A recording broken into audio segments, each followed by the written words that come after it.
Hey guys, welcome back to the Readers. I hope you are having an amazing day. Let's get right into the stories. The first one is an entitled People Story. What would you do if a tenant tried to get you fired from your own building? That's what happened when a new general manager decided the janitor was beneath him, until he called a meeting with building management and I walked in with his lease in my hand. The look on his face was just the beginning.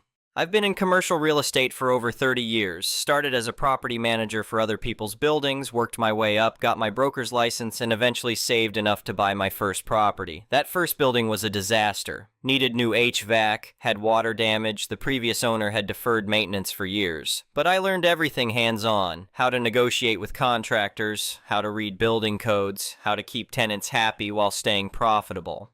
About 15 years ago, I bought a 5-story office building in a decent part of the city. Nothing fancy, just a solid structure built in the 80s that needed some love. The building had good bones, but needed updating. I replaced all the windows, updated the electrical to handle modern office equipment loads, added a new roof, and completely redid the HVAC system. The first 2 floors needed new flooring, and the bathrooms were stuck in 1985. I contracted out the major systems work, but did a lot of the cosmetic stuff myself. Painting, tile work, basic carpentry. When you own the building, you learn real quick that every dollar you pay someone else is a dollar that doesn't go into your pocket. Once I got the place updated and looking professional, I started filling it with tenants. Small businesses mostly, accounting firms, insurance agencies, a marketing company, that kind of thing. The 3rd floor went to a regional office for a mid-sized corporation. They needed space for about 40 employees and were willing to sign a 5-year lease. I gave them a rate about 15% below market because they were taking the whole floor and I liked having one big, stable tenant instead of trying to piece together multiple small ones. Here's the thing about owning a smaller commercial building. The margins aren't as fat as people think. Property taxes, insurance, utilities, maintenance, repairs, it all adds up. I do well enough, but I'm not driving a Bentley, so about 10 years ago I made a decision that raised some eyebrows. I started doing the janitorial work myself. My wife thought I was crazy. "You own the building," she said. "You're supposed to hire people for that." But the numbers made sense to me. I was paying a cleaning service almost $3,000 a month, that's 36 grand a year, and for what? To vacuum some hallways and empty trash cans? I'm perfectly capable of pushing a vacuum. So I let the service go and started doing it myself. I'd come in around 10 at night after all the tenants had gone home and I'd work my way through the building. Vacuum the hallways and offices, empty the trash and recycling, clean the bathrooms, mop the lobby and common areas. The whole building took me about 4 hours if I kept at it. I'd usually finish up around 2 in the morning, head home, get some sleep, and then come back during normal business hours to handle the property management side of things. Was it glamorous? No. But it saved me $36,000 a year, and more importantly, I could keep my tenants' rent lower than comparable buildings in the area. Happy tenants don't leave, happy tenants refer other tenants, and nobody complained because the building stayed clean. Most of my tenants knew I did the cleaning myself. It wasn't a secret. When they signed their leases, I'd usually mention it during the walkthrough.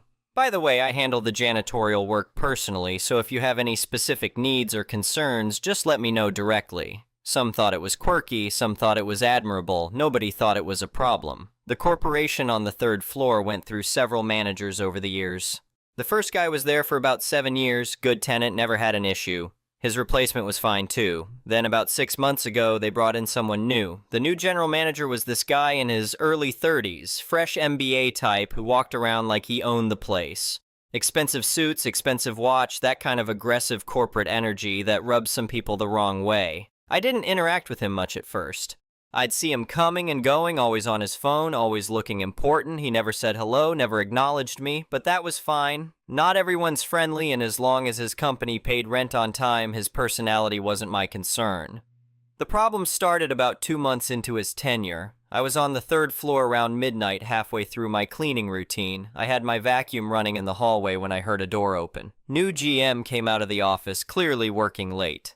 He looked surprised to see me, then annoyed. He made a cutting gesture across his throat, the universal sign for "turn that off." I shut off the vacuum. "Do you have any idea what time it is?" he asked. "Little past midnight," I said. "I usually clean around this time, less disruptive when the offices are empty." "Well, it's disrupting me," he said. "I'm trying to work, and I can't concentrate with that racket in the hallway." "Can't you do this during the day like a normal person?" I explained that cleaning during business hours would be more disruptive to his employees, but he cut me off. That's not my problem. Figure it out. Just not at midnight when I'm here working. Then he went back into his office and closed the door. I finished the third floor quietly as I could, using a broom instead of the vacuum. It wasn't a huge deal. Sometimes people work late. I made a note to check if his lights were on before I started vacuuming that floor in the future. But then it happened again, and again.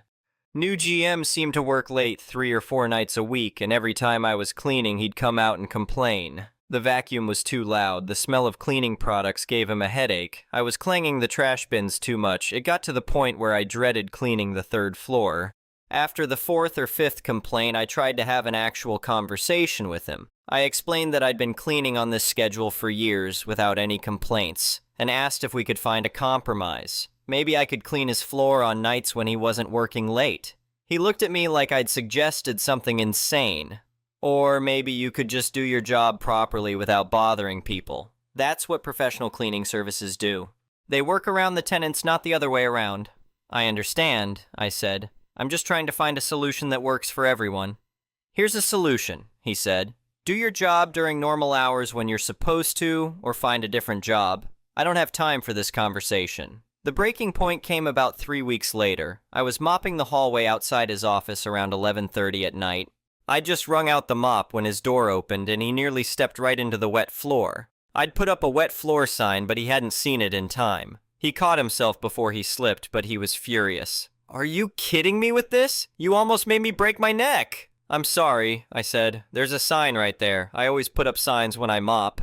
I don't care about your sign. Why are you mopping in the middle of the night? This is insane. This is completely unprofessional. His voice was getting louder, echoing down the hallway.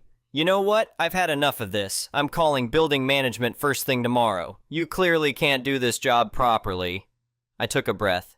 I appreciate your feedback, but I'd like to explain something. I don't want to hear your excuses, he interrupted. Building management needs to know they've got someone completely incompetent handling their cleaning. I'm a major tenant in this building, and I expect a certain level of professionalism. I understand that, I said. But if you'd let me explain, there's nothing to explain. You're bad at your job. That's it. End of story. He pulled out his phone. I'm documenting this right now. The date, the time, everything. Building management is going to hear about every single issue I've had with you. I tried one more time. I really think we should talk about this. We're done talking, he said. Expect a call from building management tomorrow. You're finished here. He went back into his office and slammed the door. I stood there in the hallway with my mop, water dripping onto the floor I'd just cleaned, and I decided something. Fine. If he wanted to involve building management, we'd involve building management. The next morning, I got a call from new GM's assistant asking if I could attend a meeting at 2 p.m. to discuss building operations and tenant satisfaction. I knew what it was. I said I'd be there. I dressed the way I usually do for property management business. Khakis, button-down shirt, sport coat. I grabbed my leather portfolio with all my building documentation. Then I headed to my building. I made sure to be on the 3rd floor around 1:30. New GM arrived at 1:45, saw me with my cleaning cart, and his face went red. He started walking toward me, probably to demand why I was still there. But then he checked his watch and seemed to remember he had a meeting in 15 minutes. He gave me a disgusted look and headed toward the conference room, probably planning to spend the meeting complaining about me. At 2 p.m., I walked into the conference room. New GM was already there, sitting at the head of the table with his laptop open and several printed documents in front of him. His assistant was there too, taking notes. He looked up when I entered, and his expression went from confident to confused. Excuse me, he said. This is a private meeting. We're waiting for someone from building management. I know, I said, taking a seat across from him. That's why I'm here. The color drained from his face. What do you mean? I opened my portfolio and pulled out a copy of his company's lease agreement. I slid it across the table to him. I own this building. I'm the building management you've been wanting to talk to. He stared at the document like it was written in a foreign language. His assistant looked back and forth between us, clearly lost. That's not possible, he said. You're the janitor. I'm the owner, I said. I do the janitorial work myself to keep operating costs down, which allows me to offer below-market rent to my tenants, including your company. You're currently paying about 15% less than you'd pay for comparable space anywhere else in this area. I watched him process this information. His mouth opened and closed a few times, then he seemed to recover some of his composure. Well, he said, straightening up in his chair, That's fine. This is actually better. I can address my concerns directly with the owner instead of going through some property management company. I'm listening, I said. He launched into a prepared speech about professionalism and tenant expectations. He talked about how my cleaning schedule was disruptive, how the quality of work was subpar, how he'd expected a higher standard when his company signed the lease. He pulled out his documents, a printed list of every complaint he'd made over the past 2 months, complete with dates and times. This is unacceptable for a building of this caliber, he concluded. I'm a business professional trying to maintain a productive work environment for my team, and your hobby as a janitor is interfering with that. I need to know what you're going to do to fix this situation. I let him finish, then I said, I appreciate you documenting your concerns so thoroughly. That's actually very helpful. Now let me be clear about a few things. First, I've been cleaning this building on the same schedule for 10 years. You're the first person to complain. Second, the reason your company enjoys below-market rent is specifically because I keep my operating costs low by doing this work myself. And third, your lease agreement, which I assume you've read, includes a clause about reasonable accommodation of building operations and maintenance. He frowned. I skimmed the lease when I took this position, the important parts. Maybe you should read it more carefully, I said. Because the next clause states that tenants who interfere with normal building operations or make unreasonable demands of building management may be subject to lease termination or rent adjustment to market rates. Would you like me to calculate what your rent would be at current market rates? His assistant had stopped taking notes. New GM was staring at me. Now, I continued, here's what's going to happen. You've made it very clear that my current cleaning schedule doesn't work for you. So I'm going to accommodate your concerns. Starting tomorrow, I'll adjust my schedule to address every single point you've documented here. I could see him trying to figure out if this was good news or not. However, I said, I want you to understand something. I clean at night because it's less disruptive. But if you'd prefer I clean during business hours, I can do that. If you want me to use the service elevator for my cleaning cart instead of the main elevator, I can do that. If you want me to avoid using certain cleaning products, I can do that. I will follow your requirements exactly as you've documented them. That sounds reasonable, he said cautiously. Good, I said. I'll send you a written proposal outlining the new schedule by end of business today. You'll need to approve it in writing. I stood up, collected my documents, and left. His assistant looked relieved the meeting was over. New GM looked like he wasn't sure if he'd won or lost. That afternoon, I drafted a new cleaning schedule. I read through every single complaint he'd made and created a plan that addressed each one literally and exactly. Vacuuming at night was too loud? Fine. I'd vacuum during business hours, but the third floor had 40 employees, so I'd need to do it in sections throughout the day to avoid disrupting everyone at once. That meant I'd be on the third floor with my vacuum for about an hour each morning and another hour each afternoon. Mopping at night was a safety hazard? No problem. I'd mop during business hours too, which meant I'd need to section off areas with multiple wet floor signs and wait for them to dry before moving to the next section. That would take most of the morning to do the third floor properly. The smell of cleaning products gave him headaches. I'd switch to unscented products and increase ventilation by opening windows even in winter. The building would be colder, but at least there wouldn't be any chemical smells. Trash pickup was too noisy at night. I'd do it during business hours. All 40 trash cans on the third floor, rolling my cart through the office while people were working, trying to have phone calls with clients. The service elevator was too loud early in the morning. I'd use the main elevator for all my equipment during peak hours. I sent him the proposal. He approved it the same day, probably thinking he'd won.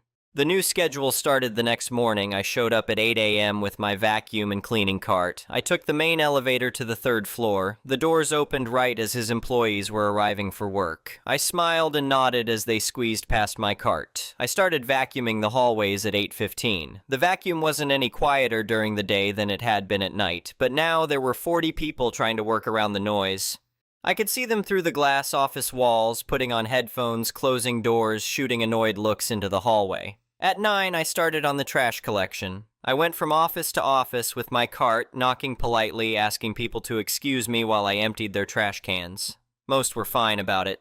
Some were in the middle of phone calls and had to pause while I worked. One guy was in a video conference and had to apologize to his clients for the interruption.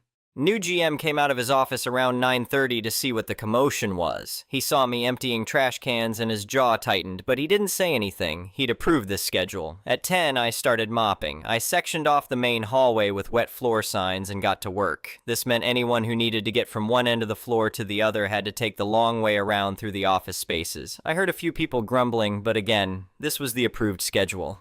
The real problem started around 10:30 when I needed to use the bathroom on the third floor to dump my mop water and refill my bucket. I put up an out-of-order cleaning in progress sign and spent about 15 minutes in there. One of the female employees knocked urgently and asked how long I'd be. I told her I was following the daytime cleaning schedule as requested by management, and the other bathroom was at the far end of the floor.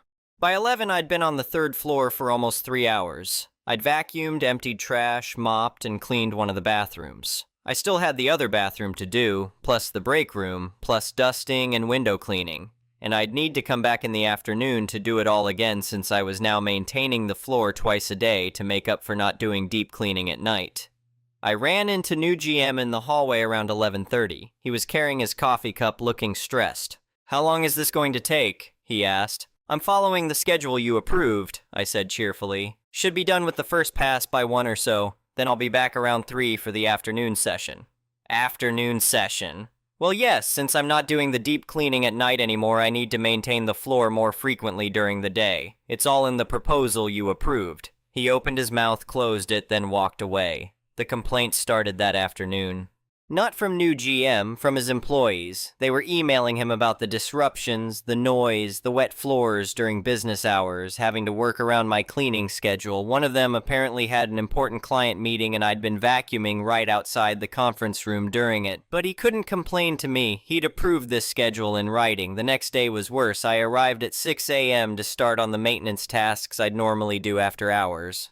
The third floor had some ceiling tiles that needed replacing. Water stains from an old roof leak that had been fixed but left marks. I'd been putting it off because I usually did this kind of work at night when I wouldn't disturb anyone. But new GM's complaints had specifically mentioned that I should handle all building maintenance during normal business hours to avoid disturbing people working late. So I set up my ladder in the hallway at 6:30 and started replacing ceiling tiles. The problem with replacing ceiling tiles is that you're directly above where you're working, which meant I was standing on a ladder directly in the path of anyone trying to walk down the hallway. And you can't do it quietly. Old tiles break apart, new tiles need to be adjusted, the metal grid makes noise. By 7 a.m., early employees were arriving and having to navigate around my ladder. By 8, it was causing congestion. By 9, people were actively annoyed. New GM came out of his office around 9:30. "What are you doing?" "Replacing ceiling tiles," I said from the top of the ladder. "This has been on my maintenance list for a while, but I usually do it at night. Since you wanted all maintenance during business hours, I'm taking care of it now." "Can't this wait?" "It could," I said. "But your written complaint stated that I was deferring necessary maintenance by working at night. I'm just making sure I'm not deferring anything anymore." He stood there for a moment, clearly wanting to argue, but he had no ground to stand on. Everything I was doing was in direct response to his documented complaints. By the end of week 1, the third floor was in chaos. My constant presence during business hours was making it difficult for people to work. The twice-daily cleaning meant I was always there. Vacuuming, mopping, emptying trash, cleaning bathrooms. The maintenance work meant I was setting up ladders, replacing filters, fixing door handles, all during peak productivity hours. New GM tried to schedule around me. He sent an email to his staff saying to plan important calls and meetings for times when I wasn't on the floor. But I was on the floor most of the day now, so that didn't work. By week 2, the problem spread beyond the third floor. The building has a shared HVAC system, and I'd started my seasonal maintenance routine.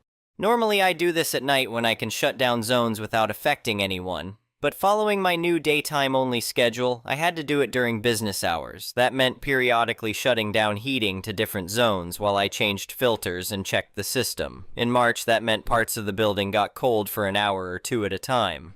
I sent advance notice emails to all tenants, but people were still unhappy about working in 55-degree offices while I worked on the HVAC. The service elevator situation became critical in week 3. New GM had complained specifically about the noise the service elevator made in the mornings when I used it to bring up supplies. So I started using the main elevator for everything. My cleaning cart, supplies, maintenance equipment, even large trash bins that I'd normally haul down the service elevator. This meant the main elevator was frequently occupied by me and my equipment during peak hours. People waiting on other floors would call the elevator, the doors would open, and there I'd be with a cart full of cleaning supplies or a bin of trash. They'd have to wait for the next one. My other tenants started complaining. The law firm on the 4th floor sent me a polite but firm email asking about the change in building operations. A client of theirs had been waiting 10 minutes for an elevator and finally took the stairs. That looked bad for them. I forwarded new GM's complaints and my response to all tenants, explaining that I was accommodating a tenant's specific requests about building operations.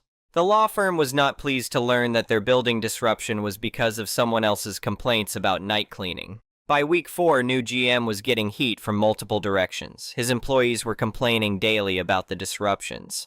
His corporate headquarters had received a complaint from one of their clients about the unprofessional environment. Apparently, a big client had come for a meeting, encountered me on a ladder in the hallway, and questioned whether this was really the right office for a serious business relationship. The other tenants in the building were now aware that he was the reason for the operational changes, and they weren't happy about it.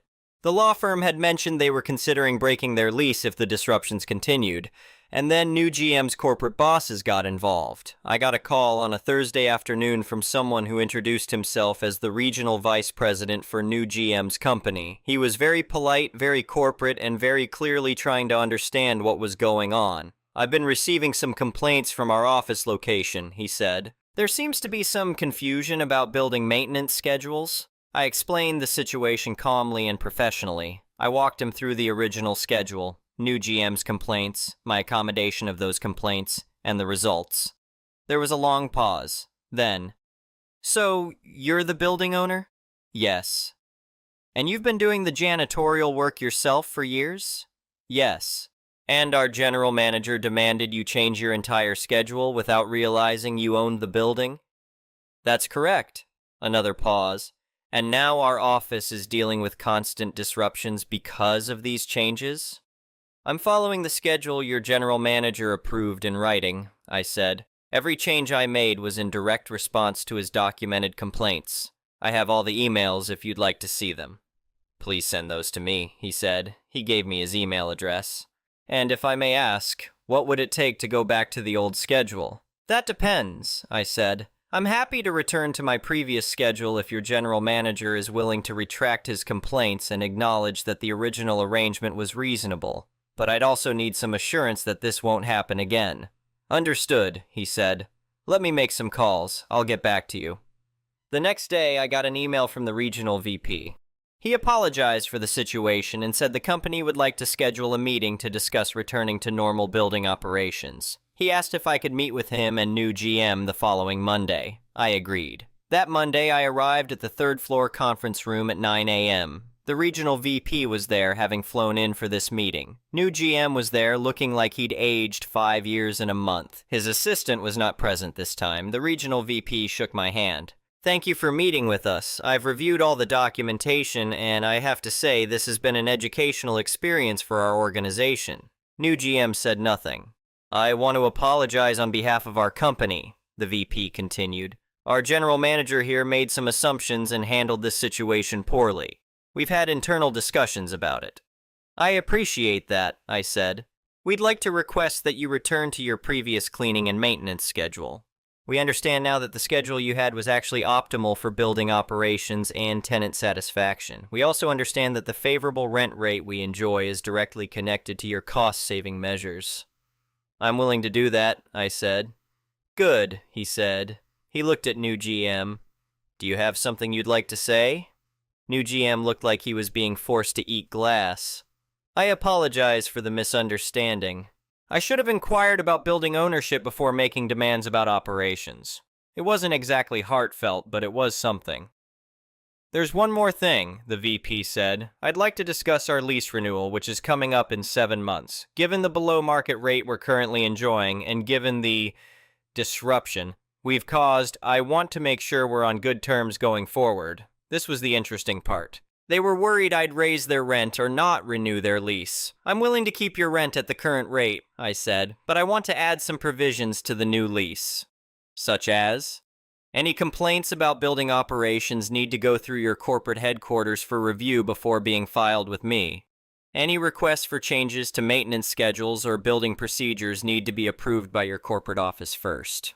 And if there are any lease violations, including making unreasonable demands of building management, I reserve the right to adjust rent to market rate immediately. The VP nodded. That seems fair. I'll have our legal team draft an addendum to the current lease reflecting those terms to take effect immediately. The new lease will include them as standard provisions. One more thing, I said. I'm going to send a letter to your corporate headquarters outlining everything that happened here. Not to cause problems, but to create a record. If something like this happens again, I want your company to understand that it's a pattern, not an isolated incident. Understood, the VP said. And honestly, that's probably good for our records, too. This has been a learning experience about properly vetting property arrangements before making assumptions. We shook hands. The meeting ended. New GM hadn't said more than his forced apology. I went back to my normal schedule that night. It was almost midnight when I started vacuuming the third floor, and the silence in the building felt right again. No complaints, no disruptions, no ladder in the middle of the hallway during business hours. About 6 weeks after that meeting, I noticed new GM wasn't around much anymore. His parking spot was often empty. I asked one of his employees about it during an elevator ride, just casual conversation. Oh, he got reassigned, she said, transferred to our office in Denver. We've got an interim manager right now, but they're hiring someone permanent. How's that going? I asked. Honestly, way better. The new person actually asks questions before making changes. Revolutionary concept. She smiled. The permanent replacement started 2 months later. Her name was Sarah. She was in her mid-40s, had been with the company for 15 years, and clearly knew how to talk to people before making demands.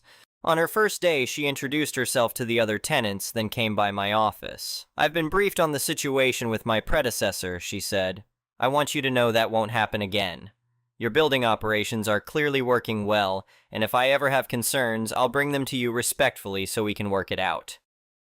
I appreciated that. Then she added something I did not expect. Honestly, I think what you're doing is smart. You keep costs down, keep rent reasonable, and the building is well maintained. That's good business. That was 2 years ago. Sarah is still the manager on the third floor. Her company renewed its lease at the same favorable rate, with the new provisions included. I still clean at night between 10 and 2, just like I have for years. I kept all of new GM's emails and complaints in a folder in my filing cabinet labeled Assumptions.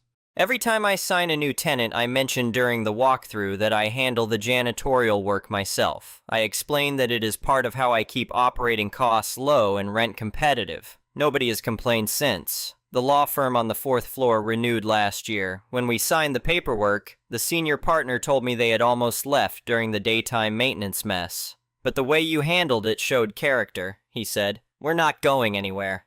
My wife still thinks the whole thing was ridiculous. A grown man having a tantrum because you were vacuuming, she says whenever it comes up. She is not wrong, but it worked. You cannot always fight unreasonable demands by refusing them. Sometimes you have to follow them so exactly that the person making them finally understands why they were unreasonable in the first place. The third floor is quiet now when I clean it at midnight.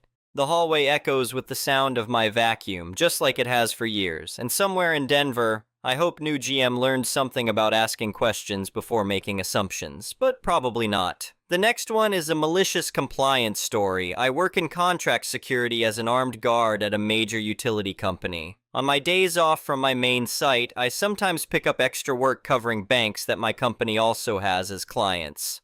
Today, I covered a branch of a large bank with a white and red logo, one that likes stagecoaches and traces its roots back to the mid-1800s. After I was allowed to enter the bank, the branch operations manager gave me a rundown and immediately read me the riot act. Right away, I had a feeling it was going to be a long day.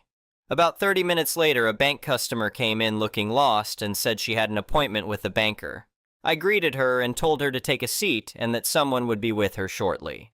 That prompted Madam Branch Operations Manager to come out from the back and get on to me for telling the customer to take a seat. She told me I was not allowed to give any direction to anyone coming in because it could cause problems. Fine. That was reasonable enough. About an hour later, a man entered the branch with a problem. He was already a bit irate because of the issue he was dealing with. The branch operations manager said she could try to help him, but she quickly ran into problems. That made him even more frustrated, especially because she was not acting very helpful and kept putting the blame on him for something that appeared to be the bank's fault. She came out from behind the teller desk and started looking for a banker to help the gentleman. While she was wandering around, I engaged him in conversation. He was wearing a Marine Corps hat, so I started chatting with him about what he did in the Corps and other things along those lines. Eventually, the branch operations manager figured something out, but instead of calling the gentleman over, she called my name and made a throat-slashing gesture. After she finished with the gentleman and still was not able to help him while continuing to blame him for the situation, she called me over and started laying into me. She brought up the earlier conversation about talking to people and said I was there for presence only. According to her, I was not there to de-escalate situations, even though that is one of the primary purposes of a security guard, and I was not there to speak with clients. She said my conversation with the man could cause problems for the bank, even though we had not been talking about the bank or financial matters at all. Then she told me I was not to talk to customers.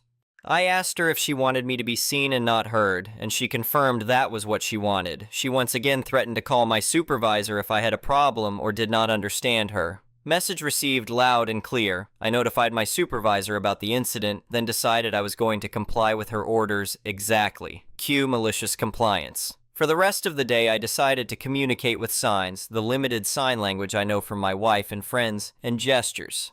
When people asked me questions, I simply gestured and pointed to the "please wait here" sign. When people talked about the weather, I just nodded. I directed people to stand in line with gestures and nods. This continued until just before noon, when the branch manager pulled me into his office with Madam Branch Operations Manager. He started talking about their concerns and asked what had happened with the irate gentleman. I filled him in, and it was obvious from his reaction that my version of events did not match what she had told him. Nevertheless, he continued explaining how I was supposed to do things and said we had to work together. According to both of them, anything I said, even if it was unrelated to the bank or financial matters, could cause problems. They said it was best for me not to say anything, especially to irate customers. As I was leaving his office, I informed him that I had already let my supervisor know about the situation and that any further issues would be best brought to his attention. At that point, I half expected them to call my supervisor and have me removed early. Honestly, that would have been perfectly fine with me because I never planned to cover that location again. I am on lunch now, but I plan to continue my malicious compliance after my break ends. I will be present and do my rounds like I am supposed to, but nothing says I have to greet people or discuss anything with anyone. End of day update.